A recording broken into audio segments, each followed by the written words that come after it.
The following program has been pre-recorded, so please don't call in at this time. If you wish to participate in the program, tune in at 5 p.m. every Wednesday for A Pause for Thought on Baton Rouge Community Radio.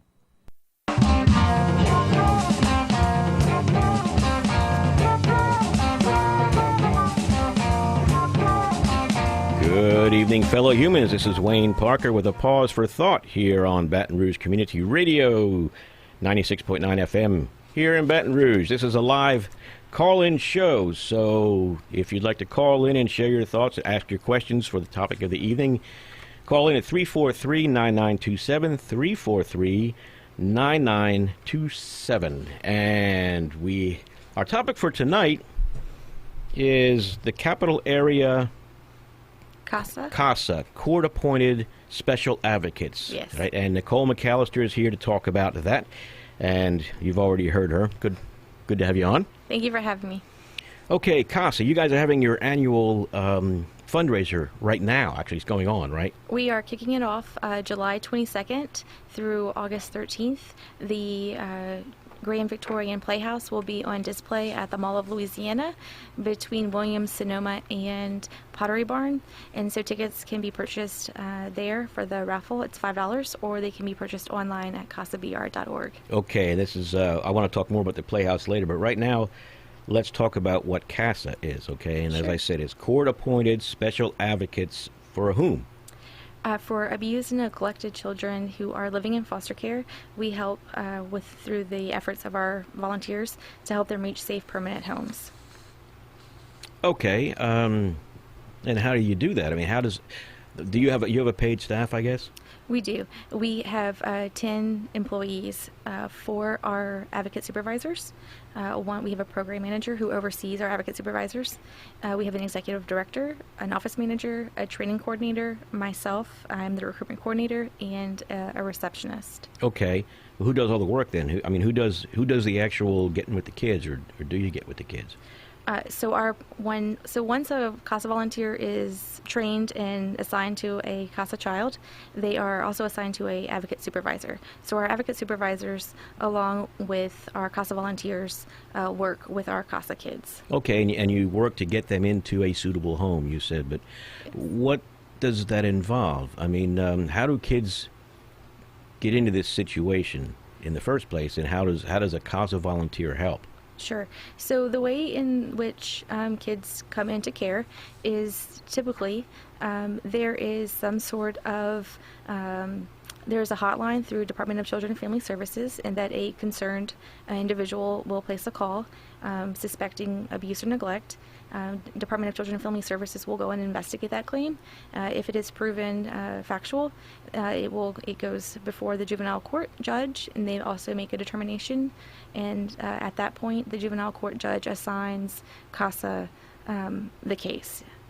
Okay, so does the child go to juvenile court first, all by him or herself? Typically that's not the case. Yeah, but then that's kind of... It's a hearing between Department of Children and Family Services, the parent caregiver who is of the alleged abuse, and then the juvenile court judge. Okay, and I guess the way I understood CASA volunteers' role, and please correct me if I'm wrong, but Sure. You're there just to let the child know. You're with the child as they go through the process, so they're not sitting in a courtroom with a bunch of grown-ups talking about them, and they're all alone. So as I stated earlier, CASA gets involved once the juvenile court judge and Department of Children and Family Services makes a determination that has happened, that abuse or neglect has happened, and then that's when we are assigned.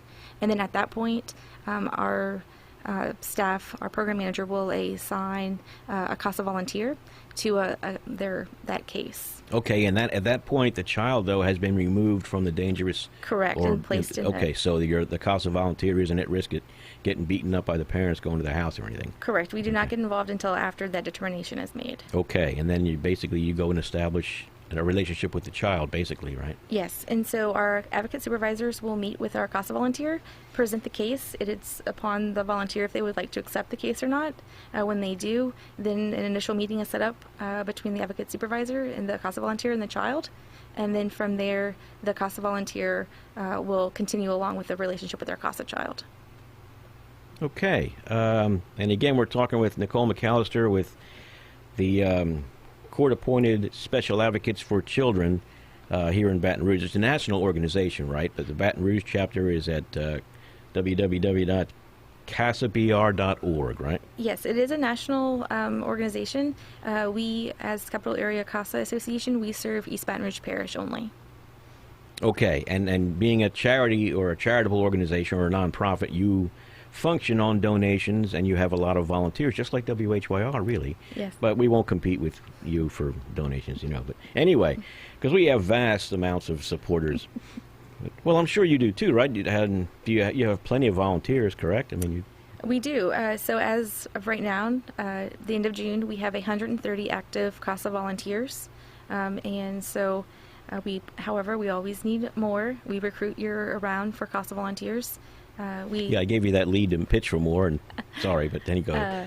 Children are continuously entering foster care, and so there's always a need for individuals to become advocates for those children, to advocate for those children's best interest. Yeah, well, it sounds like it'd be a lot of work, but before I get into that, and don't let me forget to come back to that, I do want to remind everyone that CASA is in the middle of their annual fundraiser right now, and part of that fundraiser is a really neat playhouse built by Falk and Meek, I believe it is, or they construct the playhouse, but it's Lilliput Home Designs that Playhomes that designed the playhouse. Falk and Meek General Contractors constructs it for us at the mall, and then they will deliver it within 60 miles of the Mall of Louisiana to the winner. Okay, and so you're having a raffle that's going on from July 22nd to August 13th, okay, yeah.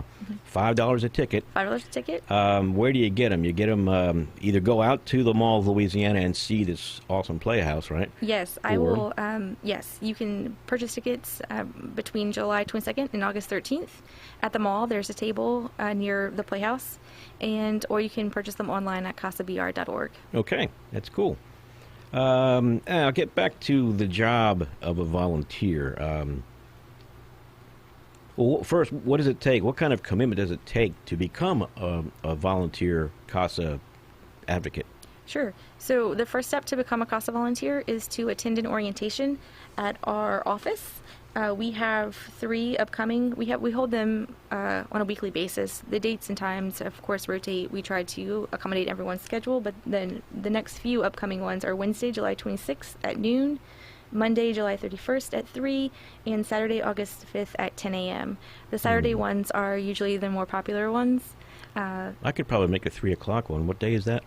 That is Monday, July 31st at 3 p.m. We welcome you with open arms. Okay. I'll have to check my calendar, but I want to do that. But I'm trying to, I told you, give myself the incentive to just finally get off my butt and do something. And so if I figure if I say it on the air, I'll be ashamed to back down now. So anyway, okay. So, but what does that involve? You said that you have the get to know you meeting or whatever on those dates, but it's just an informational session that allows you to get more information about who we are, what the roles and commitments are. On average, CASA volunteers will spend anywhere between 10 to 15 hours a month on their case. That includes a variety of different things. That is seeing your CASA child once every 30 days for a couple of hours, give or take. That is also talking to the foster parents, the biological parents, or the caregiver.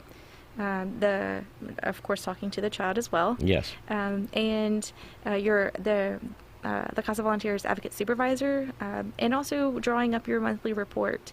It doesn't do anyone any good if we don't record what we are learning throughout their time in care. And so our CASA volunteers submit recommendations to the juvenile court judge. And that judge, there are 2 here in East Baton Rouge Parish, they review it and take it under consideration. And when they make their final decisions about finding a safe permanent home for their CASA child. Okay. Okay, but just one get-to-know-you meeting is where they learn how to do all that stuff? No. So it's so we ask for volunteers to commit to a year on on for their case. Typically, that is just the way in which the foster care process works.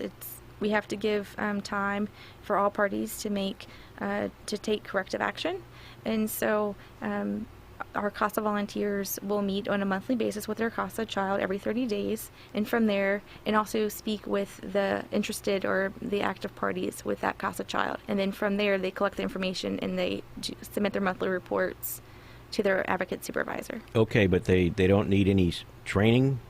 So yes, so after orientation, if someone is interested in becoming a CASA volunteer, they will submit an application to our office. It is one page front and back, so fairly simple, straightforward application. And then our next training starts September 5th, and it covers it's over like a 2.5 week period of time. It is from September 5th to September 21st. Okay. And so it's Tuesday, Thursday evenings from 6 to 9, and Saturdays from 9 to 3. It's 2 different Saturdays. And that's not too bad. It's after working hours for one thing, so yes. And that's important. Mm-hmm. Okay. Well, good. So, well, hopefully you can get some volunteers, but also you need money as well. So, sure. Yes. And that's what this is all about. The fundraiser and all that. The playhouse that you're putting up for the raffle that you're hoping to generate billions and billions of dollars with. I saw a little bit, I think it was on Facebook, I saw a picture of it, and it looked like an adult sitting out on the deck. There was somebody sitting up there, I thought, but I checked here elsewhere, I guess, online. It might have been your obviously CASA BR website. Sure. But it shows that dimensions are 18 feet wide, 11 and a half feet high, and 9 feet deep. That's quite a playhouse. And it's a miniature Victorian mansion, basically, isn't it? It is. It has a front porch. It has the cute little flower boxes that go underneath the windows. It even has a little stained glass window panel up at the very top. And the inside is the interior of it is just as fantastic. It has wood floors. It is wired for electricity, and there's a little painted fireplace, and so it's very cute and quaint inside as well. It's certainly it's a statement piece for anyone's backyard for sure. Yeah, if you're going to live there forever, right?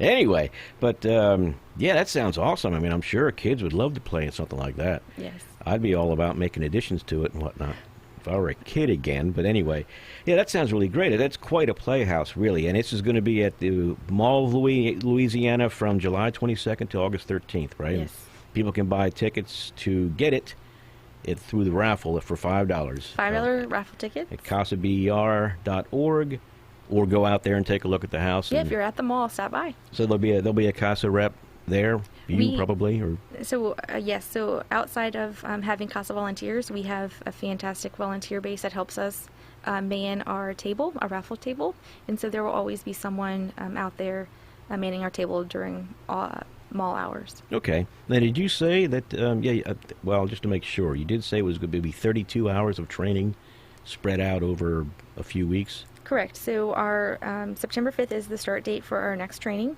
and it runs from September 5th through the 21st, and it is a 32-hour training course. The Tuesday, Thursdays are for 3 hours in the evenings from 6 to 9, and then the 2 Saturdays are from 9 to 3. Okay. And then there is 2 hours of court observation within that 32 hours, which is a very cool experience. All CASA staff is required to undergo training just like our CASA volunteers, and so I went through my training in January, and by far court observation is a fantastic real-life experience, and volunteers really get insight on how that process works and how to help their CASA child feel confident and maybe not be so scared of that process. And so lots of times our CASA volunteers are sitting with their CASA kids, playing games on their phone or, playing tic-tac-toe. In the courtroom? Yeah, because you Okay. have to wait for your case to be called. And Oh, so okay.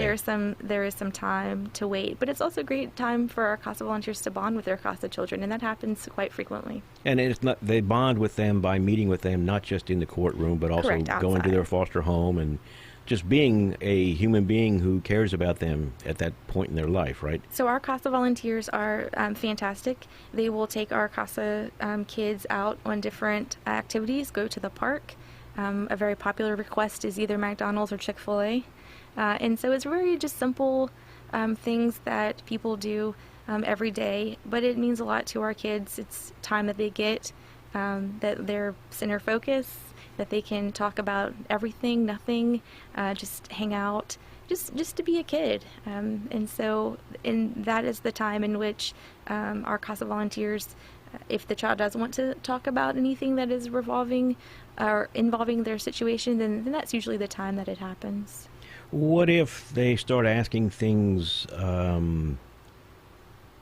let's say a parent would normally answer? I mean, what if they really start asking hard questions about life and about their situation? How would a CASA volunteer handle that? Well, that's a hard question to answer because every situation is so different, and you also have to take into account that CASA, we advocate for children from birth to the age of 18, and so a lot of times you're not going to get that situation with the younger kids. It might be the older children, and so one of the great things about our CASA training program is that we talk about, how to communicate with the children, what things that we can discuss. I mean, we can pretty much discuss anything. The most important thing that we at CASA try to train and educate our CASA volunteers on is that we advocate for the best interest of our CASA kids, and that might be different than what the CASA child wants. Oh, of course, yeah. And so that is usually the conversations that may occur. And to be open and honest about that. And Oh, you mean explaining to the child, well, Yes. I know you see that you feel that this is what is needed, but actually, that could be a tough one. That could be a tough one. And you do have support. A volunteer has support with something like that, though, too. You could call your supervisor or whatever. yes, if there's ever a question or a concern that a CASA volunteer has, every CASA volunteer is assigned to an advocate supervisor with CASA. And so at any point, if there's any questions or you don't know the information that you need to know for whatever reason or whatever the topic may be, certainly reach out to your advocate supervisor. That's what they're there for, and they're happy to help. Okay, I want to talk a little bit more about the importance of the CASA program, but I want to remind listeners you're listening to Wayne Parker with my guest, Nicole McAllister, with the Court-Appointed Special Advocates Association of Baton Rouge. You can call in at 343-9927, 343-9927 to ask questions, find out how to get raffle tickets for this awesome playhouse that they're going to have at the Mall of Louisiana from July 22nd to August 13th. So 343-9927, and if you want to, just go to casabr.org to get more information after listening to this show, of course. Anyway, okay, you've talked about the importance of CASA volunteers for the children, but it's in this, like we were talking before the show, there seems to be a decline in community spirit so a lot of people, in America, and so a lot of people aren't going to even know about this sort of thing, and if you do tell them, they're going to wonder, well, what does this have to do with me? Why should I care? What would you say to that? Why should people care about CASA? It's a very good question. I think that it's different for each person about why someone wants to volunteer or become a CASA volunteer, be an advocate for a child who's in foster care. People ask me on a continuous basis, if there's any sort of required skills or talents, and the answer is no. You really just have to be a caring human being who really just wants to see the best possible solution for a child that is in foster care. So to answer your question, it's different for everyone. And why should you care? Because these are children who have been removed from their home through no fault of their own, and who need some one-on-one interaction with someone who is solely independent of the system. I mean, we are not Department of Children and Family Services. We're not an attorney. We're not a social worker. They are simply community volunteers. And I've worked in nonprofit a very long time. And so for me, I haven't ever seen another community organization to where you can make such a huge impact on one person's life. And I think that makes all the difference in the world. People want to know a lot about, making a huge change in the world.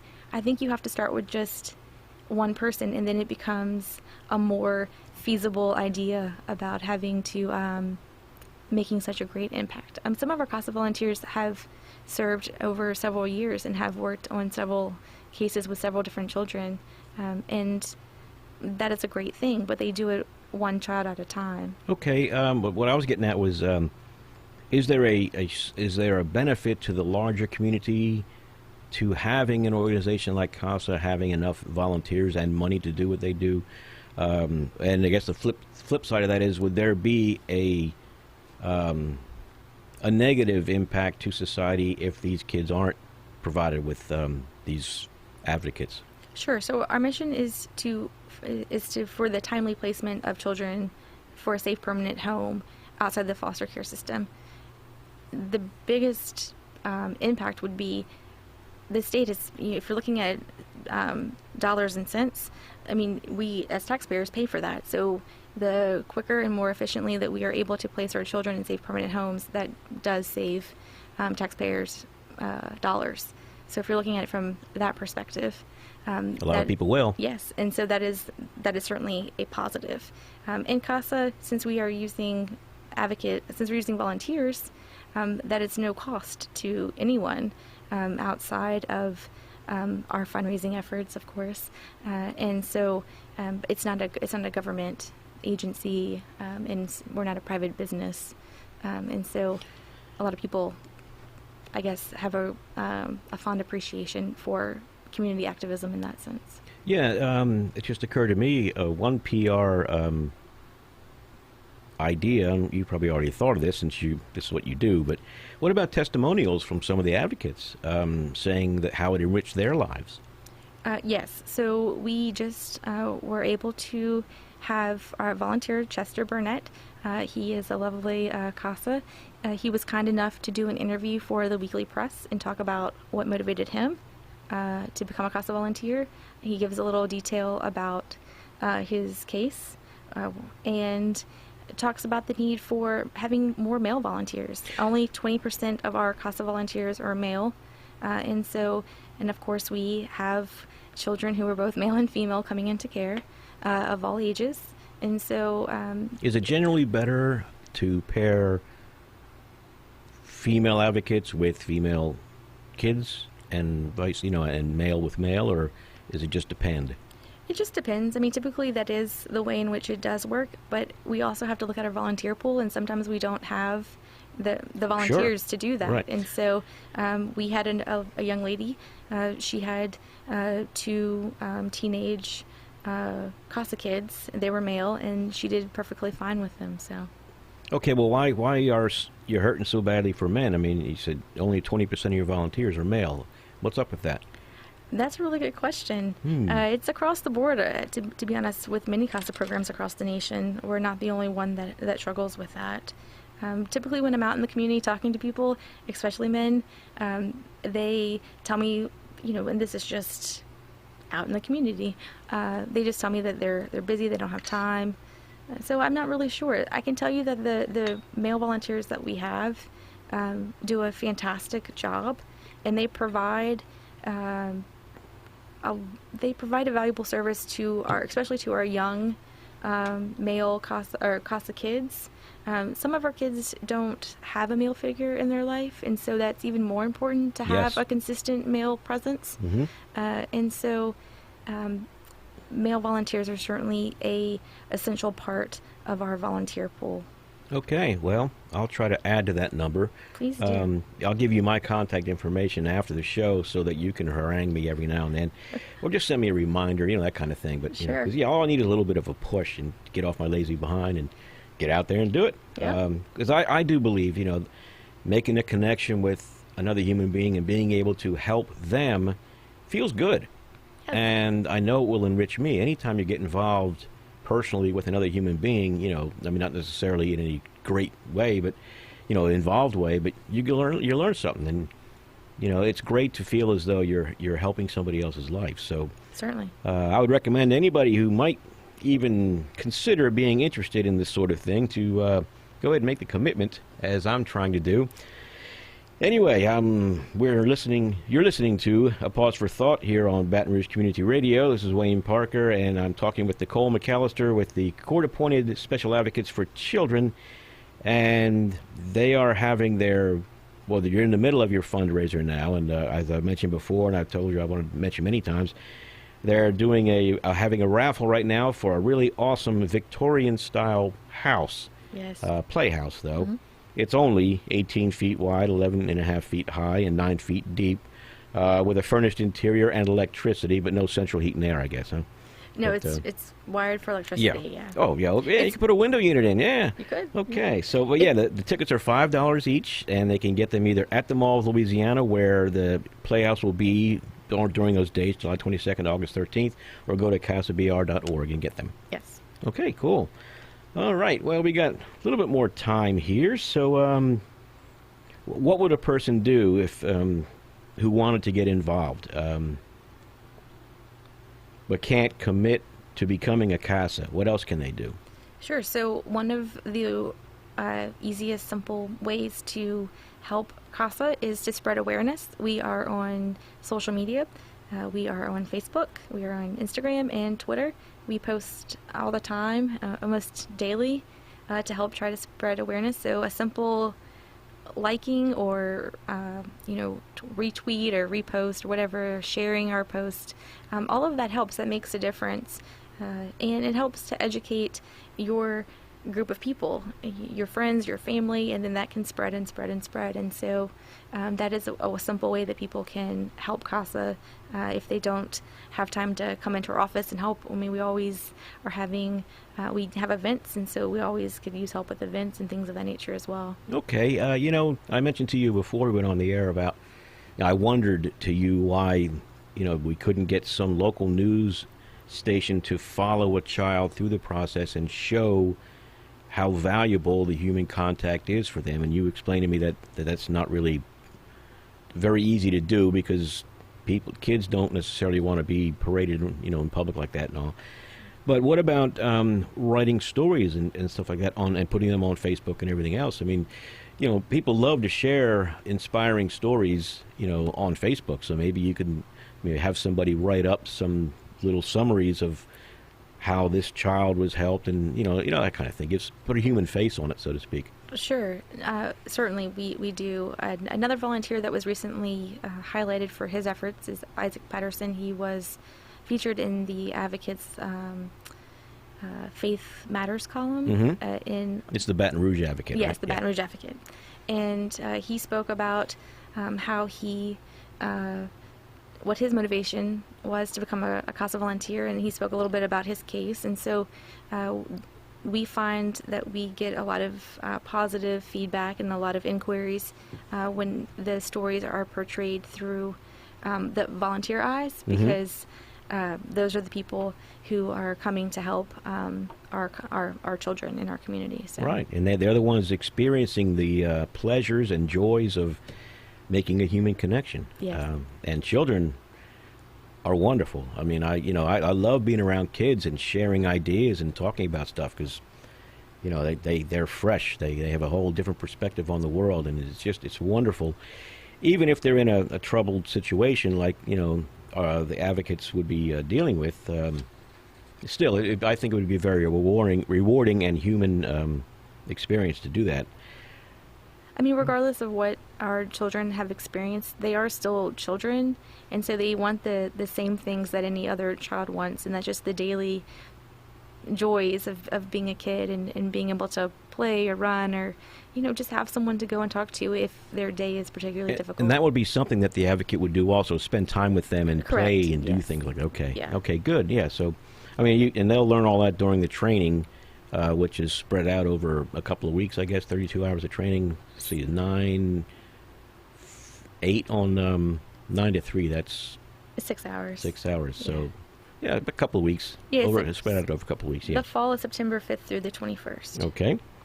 And it's just 2 3-hour sessions in the evenings, and then 9 to 3 on Saturday. I'm having a hard Yes, time we do Tuesday, calculating. Thursday evenings from 6 to 9, and then 2 Saturdays, 9 to 3. Okay, and then they would just contact CASA at casabr.org, or are there phone numbers they can call, or catch you on Facebook, or what? Sure, all of the above. CASABR.org. They can email volunteer at CASABR.org. They can call us at 379-8598, or they can check us out on Facebook, Twitter, and Instagram. Okay, and you need more men to get involved to get the manly perspective, I guess, right? Sure, definitely. Or, well, maybe just the male perspective and a gentleman's perspective. How about that? That would be great. Yeah, you don't want to be teaching kids to get up in court and act like a macho guy or whatever, anything like that. But, okay, let's see. So, court-appointed special advocates for children. Be a parent or be a fellow human to a child, if you would, when they're going through a hard time. I guess that's the way I'd bill it anyway, or tell my friends. And yeah, all you have to do is like it on Facebook. I'm an old guy. All I do is Facebook. So, Correct. But if you go to Casa BR's Facebook page and like it, then you'll get the posts from them, right? It will go in your news feed, and so you can see it every time you log on to Facebook. Okay. Okay, well, we've got to move on, I guess, or actually I've got to let the show programming move on. So, Nicole McAllister, I'm happy to have you on as a guest for the representing the Capital Area Court-Appointed Special Advocates Association here in Baton Rouge. There are fundraisers going on right now. Help the organization, volunteer, whatever, or go check out their playhouse and buy a raffle ticket.